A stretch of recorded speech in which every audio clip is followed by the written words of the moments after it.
धन धनिया धनंजय धनंजय खूब तरबर रे स्कूटरटा बारंडा ऊपर को उठाऊ न उठाऊ कामिनी को बड़ पार्टी डाकिले आउ स्कूटरटा स्टैंड लगो लगो कहले देख जदि कहीं भद्रलोक मते खोजा को आसती ताकू कहीदब मो देह भल नहीं बोली कामिनी हाँ मारिबा आगु से पुणी तांका कथा दोहरेइले नहीं नहीं कहीदब मु घरे नहीं बोली बुझुच तो कहीदब मु बाहर को जाइए टूर रे फेरबनी माने माने कौन मो माने बुझीपार एडे बड़ मथला धरी माने मु 8-10 दिन भितर घर को फेरबी नहीं कामिनी किसी बुझी पारु नथिले धनंजय एमिति हठात तांको मिछ कहबा को कहउचंती काहेकि घटनार गुरुत्व जानिया तांको पछे पछे से बेडरूम रे पशिलेनी बाहर को गोटे रिक्शा वालार घंटी शुणी बाहरी गले कामिनी बाथरूम रे पशि दीर्घ निश्वास टीए छाड़िले धनंजय आज छुट्टी दिन सकाळु सकाळु से मार्केट बाहरी जाइथिले एइने स्कूटर रे फेरिया बाटरे देखिले 2 छकी पाखरे रिक्शा रे बसी तांको बड़ बापा आसुचंती रिक्साटा अटकई पाख पान दुकान रे बोधे तांको घर ठिकाना पचारि बुझुचंती कि कौन सेठू एकादम रे मुह लुचई से स्कूटरटा झपटई आसी घरे पहुँचे निश्वास मारिले हेले कामिनी को की भरोसा तांको मथारे तो जो बुद्धि रिक्साटा बेल मारला सत कामिनी बाहर को भी बाहरी गले कहीं कहा पाटितुंड स्वर शब्द किसी शुभुनी तो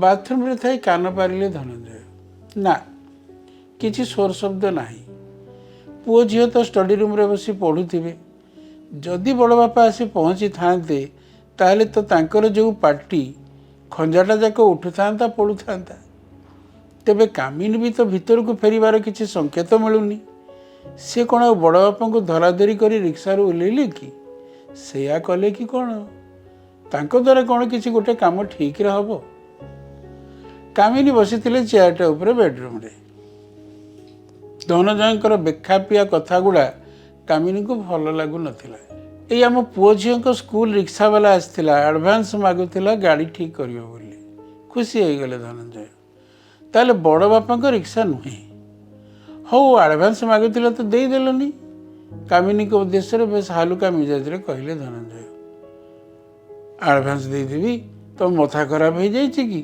ये परा 500 टंका एडभांस नेलानी मिछ सत लगे तमे परा से दिन मते विरक्त होउथिलो ताकू मु एते गुड़ा टंका एडभांस दउची काहेकि बोली कही हेटी सुनुच कौन हेइछि तमरो झरका बाटे बाहर रास्ता को चाही कहा को खोजुथिबा भली अवस्था रे धनंजय को देखी हलै देई पचारिले कामिनी चमकी पड़िले धनंजय नहीं हब आउ कौन ये चांदा मागिया वाला टोका दल को 2 छकीटारे देखिली जे भाविली इयाड़े आसी पहुँची जीवे कि कौन दे चांदा 200-400 से तुमको कहली तुम कहीदब मु घरे नहीं बोली कथाटा को सजाड़ी नौथिले धनंजय से या कहून कामिनी बेस आश्वस्त ही कहले मोर सेते बड़ भाईणी पड़ी यांकर एमती हठात हैला पुणी कौन से चांदा वाला को लुचुच ताहले तमें हसिले कामिनी हसिले धनंजय हसिले पाख रूम रे अमनोयोगी तांको पुओ झील दुहे खरा बेले खाई सारी बिछड़ा गड़ी पड़े धनंजय ओह भारी गरम पड़ी एथर कि खरा बाहर खरा कथा किंतु मन पड़े ठू बड़ बापा कथा मन पड़ा धनंजयर बुढ़ा लोक बिचरा ए खरा बेलटारे तांको घर खोजी ए पाख से पाख नयांत होथबे नहीं तो ये सहर बजार कथा सी तो बिचरा निरीह गाँवली लोक ए रिक्शा वाला तांको भूले आउ कुआड़े नहीं गलनी तो असुविधारे पकेलानी तो तांको हेले एना कौन करा जीवो जे सी तो निजे दोछकी ऊपर बड़ बापा को देखी न चिन्ही न जानिला परी मुह लुचई पड़े आसिले बड़ बापा मनरे सेमिति धनंजय नाचुथिबारु सिना जगन्नाथ तांको मिसई देइथिले बड़ बापा संगे दोछकी ऊपर तहींकि से मुह लुचई पड़े आसी कि अकर्म कले भला सिलिंग फैनटा को अनई रही फांका भाव धनंजय तृतीय से पढ़ुले बापा माँ चलीगले बापा माँ गोटे संतान से ସେତେବେଳେ ନାବାଳକ। ବଡ଼ ବାପା ଚାହିଁଥିଲେ ତାଙ୍କର ସବୁ ସ୍ଥାବର ଅସ୍ଥାବର ସମ୍ପତ୍ତି ନିଜେ ତୋଷାରପାତ କରିପାରିଥାନ୍ତେ, ହେଲେ ତା କଲେନି। ଭାରି ସରଳ ନିଷ୍କପଟ ଲୋକେ ସେ। ନିଜ ପୁଅ ସୁଦାମଠୁ ତାଙ୍କୁ କୌଣସି ଗୁଣରେ ଉଣା କରି ଦେଖୁନଥିଲେ ବଡ଼ ବାପା। ତାଙ୍କରି ତତ୍ତ୍ୱାବଧାନରେ ସେ ଗାଁ ହାଇସ୍କୁଲରୁ ପାସ୍ କରି ସହରରେ କଲେଜରେ ପଢ଼ିଲେ, ତାପରେ ଇଞ୍ଜିନିୟରିଂ, ତାପରେ ପରେ ଚାକିରି, ନିଜ ଇଣ୍ଡଷ୍ଟ୍ରି ପ୍ରତିଷ୍ଠା ଇତ୍ୟାଦି ଇତ୍ୟାଦି। କିନ୍ତୁ ନିଜ ଇଚ୍ଛାରେ ବାହା ହେବା ପରଠୁ ନିଜ ପାପ ନିଜ ମନକୁ ତାଙ୍କର ଖାଇଲା। କି କାମିନୀଙ୍କ ଆଗରେ ନିଜ ଆତ୍ମପରିଚୟ ଗୋପନ ରଖିବାକୁ କି ଆଉ କ'ଣ ସେ ଗାଁକୁ ଗଲେନି। ତାଙ୍କର ସମ୍ପର୍କୀୟ ବୋଲି କେହି ବି ଅଛନ୍ତି ଭୁଲିଗଲେ ସେ। ବର୍ଷ କେଇଟାରେ ଗାଁର ବେଶ୍ ଥିଲାବାଲା ଲୋକ ସାମନ୍ତରାୟ ବାବୁଙ୍କୁ ସହରକୁ ଡକେଇ ତାଙ୍କ ଭାଗରେ ଥିବା ସବୁ ଜମିବାଡ଼ି ବିକିଦେଲେ ସେ। ସେହି ସାମନ୍ତରାୟ ବାବୁଙ୍କ ହାତରେ ବଡ଼ ବାପାଙ୍କୁ ଚିଠି ଲେଖି ଦଲିଲ ଦସ୍ତାବିଜ ଆଦି ମଗେଇ ପଠାଇଥିଲେ। ବଡ଼ ବାପା ବିନା ଆପତ୍ତିରେ ବିନା ଦ୍ୱିଧାରେ ସବୁ ଜମିଜମା ସମ୍ବନ୍ଧୀୟ କାଗଜପତ୍ର ଦେଇଦେଲେ ସାମନ୍ତରାୟ ବାବୁଙ୍କୁ। ସୁଦାମଟା ପାଠ ପଢ଼ିଲା ନାହିଁ, ଗାଁରେ ଚାଷବାସ ବୁଝୁଛି। ତାକୁ କୂଳରେ ଲଗେଇଦେଲେ ସେ ଶାନ୍ତିରେ ଆଖି ବୁଜନ୍ତେ ବୋଲି ସାମନ୍ତରାୟ ହାତରେ କହି ପଠାଇଥିଲେ ବଡ଼ ବାପା। ଧନଞ୍ଜୟ ସବୁ ଶୁଣି ନ ଶୁଣିଲା ପରି ରହିଲେ। କାହିଁକି ଯେ ସେ ଭୁଲିଗଲେ ଏମିତି ନିର୍ଦ୍ଦୟ ଭାବରେ ଏତେ ଆପଣାର ବଡ଼ ବାପାକୁ ତାଙ୍କର ସେ ଜାଣନ୍ତିନି। କାମିନୀକୁ ବାହା ହେବା ବେଳେ ସେ ବଡ଼ ବାପାଙ୍କଠୁ କିଛି ଆପତ୍ତିଜନକ ଅଭିଯୋଗ ଶୁଣି ନାହାନ୍ତି ତ ପରୋକ୍ଷରେ କି ପ୍ରତ୍ୟକ୍ଷରେ। ତେବେ କାହିଁକି ତାଙ୍କର ଏତେ ଅଭିମାନ? ଏ ପ୍ରଶ୍ନର ଉତ୍ତର ନିଜେ ଧନଞ୍ଜୟ ବି ଖୋଜି ପାଆନ୍ତିନି। କମ୍ପାନୀରେ ଭଲ ଏକ୍ଜିକ୍ୟୁଟିଭ୍ ଜବ୍ ସେ ପାଇଛନ୍ତି। କାମିନୀଙ୍କ ନାଁରେ ଇଣ୍ଡଷ୍ଟ୍ରି ବି ଭଲ ଚାଲିଛି। ଧଳା କଳା ଉଭୟ ବେଶ ଭଲ ରକମର ରୋଜଗାର ତାଙ୍କର। ସହରରେ ଦୋତାଲା କୋଠା କରିଛନ୍ତି। ତାଙ୍କ ସ୍ତ୍ରୀ ପୁଅ ଝିଅ ସମସ୍ତେ ଜାଣନ୍ତି ସେ ଭୁବନେଶ୍ୱରର ନାମଜାଦା ଶିଳ୍ପପତି ଧନଞ୍ଜୟ ରାଉତରାୟ, ଯଶୀପୁର ଗାଁର ଧନିଆ ନୁହଁ। ଧନିଆ ନାଁଟା ମନେ ପକାଇଲା କ୍ଷଣି ଶୀତେଇ ଉଠିଲା ଦେହ ମନ ସବୁ ତାଙ୍କର। ଏଇ ନାଁ ଧରି ତାଙ୍କୁ ଡାକନ୍ତି ଏକା ବଡ଼ ବାପା। ବାପାଙ୍କ କଥା ସ୍ପଷ୍ଟ ମନେ ନାହିଁ। ସେ ତାଙ୍କର ଗୋଟିଏ ବୋଲି ପୁଅକୁ ଡାକୁଥିଲେ ଧନ ବୋଲି। ପିଲାଦିନେ ବଦମାସି କରି ବଡ଼ ବାପାଙ୍କ କାନ୍ଧରେ ବସିବାକୁ ଜିଦ୍ କରିବେ ଆଉ କାନ୍ଧ ଉପରେ ବସି ମୁତିବେ। ଏକରକମ ତାଙ୍କ ଫାଜିଲ ଗୁଣ ଲାଗି ବଡ଼ ବାପା ତାଙ୍କୁ ଗେଲରେ ଡାକୁଥିଲେ ଧନିଆ ବୋଲି। ଗାଁ ସାରା ପରିଚିତ ସେ ଧନିଆ ନାଁରେ। ସୁଦାମଠୁ ତାଙ୍କ ଘର ଠିକଣାଟା ନେଇ ବଡ଼ ବାପା ଆସିଥିବେ ସତ, ହେଲେ ସିଏ ଯଦି ଏଠି ପହଞ୍ଚି ତାଙ୍କ ଧନିଆ ଘର କେଉଁଠି ବୋଲି ପଚାରିଥିବେ, ତେବେ ତାଙ୍କୁ ତ କେହି ଘର ଦେଖେଇ ପାରିନଥିବେ। ବିଚରା ବୁଢ଼ା ଲୋକ ଏ ଉଦୁଉଦିଆ ଖରାବେଳଟାରେ କେଉଁଠି ହଜିଗଲେ ଯେ ଧନଞ୍ଜୟର ମନ ମାନିଲାନି। ନିଦ ତ ହେଉନଥାଏ, ବିଛଣାରେ ଏପଟ ସେପଟ ହେଲେ କେତେ କାଳ ସେ। ନା, ବାହାରକୁ ଯାଇ ଏଗଳି ସେଗଳି ଟିକେ ବୁଲି ଆସିଲେ ହବ। ବିଚରା ବୁଢ଼ା ଲୋକ ଏ ଉଦୁଉଦିଆ ଖରାବେଳଟାରେ କେଉଁଠି ହଜିଗଲେ ଯେ ଧନଞ୍ଜୟର ମନ ମାନିଲାନି। ନିଦ ତ ହେଉନଥାଏ, ବିଛଣାରେ ଏପଟ ସେପଟ ହେଲେ କେତେ କାଳ ସେ। ନା, ବାହାରକୁ ଯାଇ ଏଗଳି ସେଗଳି ଟିକେ ବୁଲି ଆସିଲେ ହବ। ପେଣ୍ଟ ଜାମା ପିନ୍ଧି ଖରାବେଳଟାରେ ତାଙ୍କୁ ବାହାରକୁ ବାହାରିବାର ଦେଖି ଆଶ୍ଚର୍ଯ୍ୟ ହେଲେ କାମିନୀ। ଏ ଛୁଟି ଦିନଟାରେ ପୁଣି ଖରାବେଳେ କୁଆଡ଼େ ବାହାରିଲ ଯେ? ନାଇଁ, ଗୋଟେ ଜରୁରୀ କାମ ମନେ ପଡ଼ିଗଲା। କାର୍ ନେଇ ଯିବି। ଖରାରେ ତ ରିକ୍ସାରେ ବସି ଲୋକ ପୁଣି ସହରର ଏଗଳିରୁ ସେଗଳି ବୁଲୁଛନ୍ତି, ମୋତେ କାର୍ରେ ପୁଣି ଖରା କାଟି ଯାଉଛି। କାମିନୀ ବୁଝିପାରୁନଥିଲେ ହଠାତ୍ ଧନଞ୍ଜୟଙ୍କଠି ଏଭଳି ସର୍ବୋଦୟ ଭାବସ୍ଫୂର୍ତ୍ତିର କାରଣ କ'ଣ ହେଇପାରେ ବୋଲି। ସେ ଜିଜ୍ଞାସା କଲେ, ସକାଳଠୁ ରିକ୍ସା, ଭଦ୍ରଲୋକ, ସହର, କଳିକନ୍ଦି ଏମିତି ସବୁ ଉଦ୍ଭଟ କଥା କହୁଛ। ତମର ସତରେ କ'ଣ ହେଇଛି କହିଲ? ମୋର କିଛି ହେଇନି, ବେଶ ଠିକ୍ ଅଛି। ତମର କ'ଣ ହେଇଥିବ ଚେକଅପ୍ କରାଅ ବୋଲି କହି ବିରକ୍ତ ହେଇ କାର୍ ଚାବି ରିଙ୍ଗଟା ଆଙ୍ଗୁଠିରେ ଘୁରେଇ ଘୁରେଇ ତଳକୁ ଓହ୍ଲେଇ ଗଲେ ଧନଞ୍ଜୟ। ପ୍ରାୟ 2-3 ଘଣ୍ଟା ସହରର ପ୍ରତ୍ୟେକ ଗଳିକନ୍ଦି ଘୁରି ସାରିବା ପରେ କୌଣସି ପତ୍ତା ମିଳିଲାନି ବଡ଼ ବାପାଙ୍କର। କ'ଣ କରନ୍ତି ସେ ଏବେ? ଅନେକ ବର୍ଷ ପରେ ସ୍କୁଟରରେ ରିକ୍ସା ପାଖ ଦେଇ ଚାଲି ଯାଉ ଯାଉ ବଡ଼ ବାପାଙ୍କୁ ଆଡ଼ ଆଖିରେ ଟିକେ ଯାହା ଦେଖିଥିଲେ ଧନଞ୍ଜୟ। ହଁ, ପ୍ରାୟ 10 ବର୍ଷ ହେଇଯିବ ବଡ଼ ବାପାଙ୍କୁ ନ ଦେଖିବାରେ ତାଙ୍କର। ବେଶ ଦୁର୍ବଳ ଆଉ ରୁଗ୍ଣ ଦିଶୁଥିଲେ ସେ। ଗାଲଗୁଡ଼ା ଟାକୁଆ ହେଇସାରିଥିଲା। ଦାଢ଼ି ମୁଣ୍ଡ ବାଳ ସବୁ ପାଚି ଝୋଟ ପରି ଧଳା ହେଇସାରିଥିଲା। କିନ୍ତୁ ତାଙ୍କର ସେଇ ଯେଉଁ ବଡ଼ ପାଟି, ସେଇମିତି ପାଟି କରି ପାଖ ଦୋକାନୀକୁ କ'ଣ ପଚାରୁଥିଲେ ସେ ଯେ ତାଙ୍କ ତୁଣ୍ଡ ବାରି ଆଗ ତାଙ୍କୁ ଚିହ୍ନିଲେ ଧନଞ୍ଜୟ। ଚେହେରା ଅନେକଟା ମଳିନ ପଡ଼ିଯାଇଥିଲା ବଡ଼ ବାପାଙ୍କର ୟା ଭିତରେ। ସନ୍ଧ୍ୟା ହେବ ପ୍ରାୟ।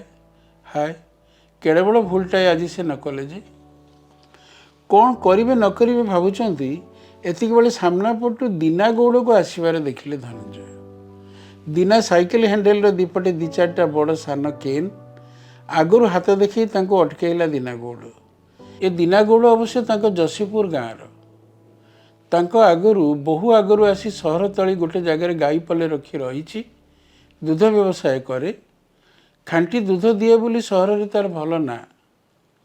କିନ୍ତୁ କେଜାଣି କାହିଁକି କାମିନୀ ତାଙ୍କ ପାଖ ଘରୁ ଦୀନା ନାଁ ଶୁଣି ତାଠୁ ଦୁଧ ନେବା କଥା କହିଲାଠୁ ଧନଞ୍ଜୟ ନାକ ଟେକି ମନା କଲେ ଦୀନାଠୁ କ୍ଷୀର ନେବାକୁ ସେଦିନ।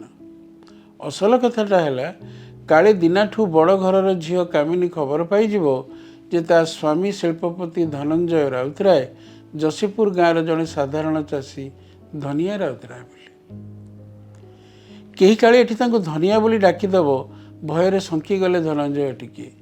ନାଇଁ, ସହରର ଚାକଚକ୍ୟ ବଦଳେଇ ଦେଇଛି ଦୀନା ଗୌଡ଼ର ସ୍ୱର ଏଠି। ସେ କହୁଥିଲା, ସାରେ ମୁଁ ଏଇନେ ଆପଣଙ୍କ ଘରକୁ ଯାଉଥିଲି। ଭଲ ହେଲା ଏଇଠି ବାଟରେ ଆପଣଙ୍କ ସାଙ୍ଗେ ଦେଖା ହେଇଗଲା। ନହେଲେ ଆପଣଙ୍କ ଭଳି ବଡ଼ ଲୋକଙ୍କ ଦର୍ଶନ ମିଳିବା କ'ଣ ଏତେ ସହଜ? ଶେଷ ଆଡ଼କୁ ଦୀନା ସ୍ୱରରେ ତାତ୍ସଲ୍ୟର ଇଙ୍ଗିତ ମିଳୁଥିଲା। ହଉ କୁହ, କ'ଣ ଦରକାର? ମୋର କିଛି ଦରକାର ନାହିଁ ଆଜ୍ଞା। ଦରକାର ଥିଲା ଆପଣଙ୍କ ବଡ଼ ବାପାଙ୍କର ଆପଣଙ୍କୁ। ବଡ଼ି ଭୋରୁ ଗାଁରୁ ବାହାରିଥିଲେ। ସକାଳୁ ସକାଳୁ ପହଞ୍ଚିଗଲେ ଖରା ବଢ଼ିବା ଆଗରୁ। ଆପଣଙ୍କ ଘରଟା ପାଇଗଲେ ତାଙ୍କୁ ରକ୍ଷା ମିଳିବ ବୋଲି। ହେଲାନି। ଆପଣଙ୍କ ସାହିକୁ ଗଲେ, ହେଲେ ସେଠି ଧନିଆ ରାଉତରାୟ ନାଁ କହିଲେ କିଏ ବୁଝିବ ଯେ। ଏପଟ ସେପଟ ହେଇ ଦିନ 12ଟାରେ ମୋ ଘରେ ଆସି ପହଞ୍ଚିଲେ। ଆପଣ ଏ ସହରକୁ ସେତେବେଳେ ଆସିନଥାନ୍ତି। କାହିଁ କେତେ ବର୍ଷ ତଳେ ଥରେ କେଉଁ କାମରେ ସେ ମୋ ଘରେ ଆସି ଦିନଟିଏ ଥିଲେ। ମନେ ପକେଇ ପକେଇ ଆସି ପହଞ୍ଚିଲେ ମୋ ଘରଟି। ଗୋଟାପଣ ଝାଳନାଳ। ମୋ ସ୍ତ୍ରୀ କୂଅରୁ ପାଣି କାଢ଼ି ଦେଲା। ଗାଧୋଇ ପାଧୋଇ ଟିକେ ସାଷ୍ଟମ ହେବାରୁ ମୁଁ ତାଙ୍କୁ କହିଲି ଆପଣଙ୍କ ଘର ଦେଖିଛି, ନେଇଯିବି ବୋଲି। କହିଲେ ନାଇଁରେ ଦୀନା, ଶ୍ରଦ୍ଧା ନାହିଁ। ଧନିଆ ମୋତେ ମନେ ପକାଉଥିଲେ ସେଇ ସାହିଟା ଭିତରେ ଘୁରି ଘୁରି ଚାଲି ଆସିଥାନ୍ତି, ତା ଘରଟା ପାଇନଥାନ୍ତି।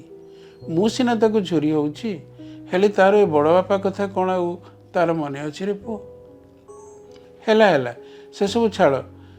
ଚାଲ ତୋ ଘରକୁ, ମୁଁ ବଡ଼ ବାପାଙ୍କୁ ନେଇ ଆସିବି। ଦୀନା ହସିଲା। ସେ କ'ଣ ମୋ ଘରେ ଅଛନ୍ତି? ସେ ତ କେଉଁ କାଳରୁ ଗଲେଣି ପାତ୍ର ଡାକ୍ତର ପାଖକୁ। ତାଙ୍କ ଦେହ କ'ଣ ଭଲ ରହୁନି? ବର୍ଷେ ହେଲା ପେଟକୁ ମାରୁଛି, ଅଣ୍ଟା ନଇଁ ଯାଉଛି ଯନ୍ତ୍ରଣାରେ। ସେଇଥିପାଇଁ ଡାକ୍ତର ଦେଖିବା ପାଇଁ ଯାଇଛନ୍ତି। ମୋତେ ପଚାରିଲେ କେଉଁ ଡାକ୍ତର ଦେଖେଇବେ? ମୁଁ ତ ଜାଣେ ପାତ୍ର ଡାକ୍ତର ସବୁଠୁ ବଡ଼ ଡାକ୍ତର। ତାଙ୍କରି ନାଁ କହିବାରୁ ସେଠିକି ଗଲେ। କହିଲେ ଡାକ୍ତର ଦେଖେଇ ସେଇପଟେ ଗାଁକୁ ଫେରିଯିବେ ସନ୍ଧ୍ୟା ବସରେ। ତାଙ୍କ ସାଙ୍ଗରେ ମୁଁ ବି ଆଉ କେଉଁ ଡାକ୍ତର ପାଖକୁ ଯାଇପାରିଲି ଯେ। ଏଣେ ପୁଣି ଦୁଧ ଦେବାକୁ ହେବ, ଗରାଖ ବିଗିଡ଼ିବେ। ଆଉ ତୁ ପୁଣି ଆମ ଘରକୁ ଯାଉଥିଲୁ କାହିଁକି ଯେ? କ'ଣ ଏଇ ଖବର ଦେବାକୁ? ନାଇଁ ସାରେ, ସେଥିପାଇଁ ନୁହେଁ। ବଡ଼ ବାପା ଆପଣଙ୍କ ପାଇଁ ନଡ଼ିଆ କୋର ଆଣିଥିଲେ।